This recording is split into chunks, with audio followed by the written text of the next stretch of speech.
Hello friends, আজকে আর একটা নতুন ভিডিও। আজকের ভিডিওটা হচ্ছে এগ রোল, একটু অন্যরকমভাবে। সকালের ব্রেকফাস্ট বা রাতের ডিনার যে কোনো সময় তোমরা এটা করতে পারো। এবং এটা আমি নর্মাল যে আটা হয়, কোনো ময়দা নয়, আটা দিয়েই তৈরি করেছি।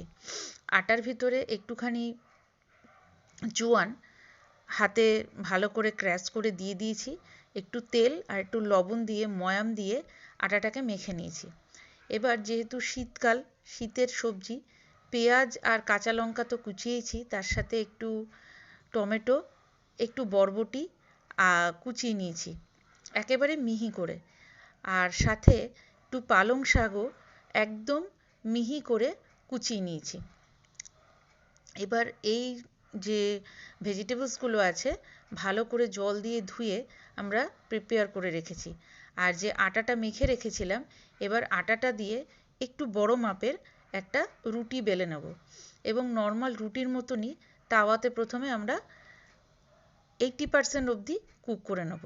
এদিকে ডিমটা ফাটিয়ে ওর ভিতরে সমস্ত ভেজিটেবলস দিয়ে পরিমাণ মতো লবণ দিয়ে আমরা ডিমটাকে ভালো করে ম্যাশ করে নেব। এবার তাওয়ার মধ্যে সামান্য একটু তেল দিয়ে এই ডিমের যে অমলেটটা আছে সেটা দিয়ে দেব। দিয়ে ডিমের অমলেটটা কিছুটা ভাজা হয়ে গেলে উপর থেকে রুটিটা দিয়ে দেব, দিয়ে এটাকে পাল্টে নেব। দেখো, খুব সুন্দর একটা এগরোল তৈরি হয়ে গেল। তো এগরোলের এটা একটা প্রসেস। আর একটা প্রসেসের এগরোলও আমি করেছি, সেটাও দেখো, তোমাদের কেমন লাগে অবশ্যই জানাবে।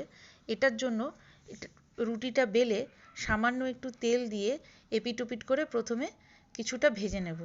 এবার শুধুমাত্র ডিমটাকে লবণ দিয়ে ফেটে আমরা সামান্য তেল দিয়ে তাওয়াতে ডিমের অমলেটটা করে নেব।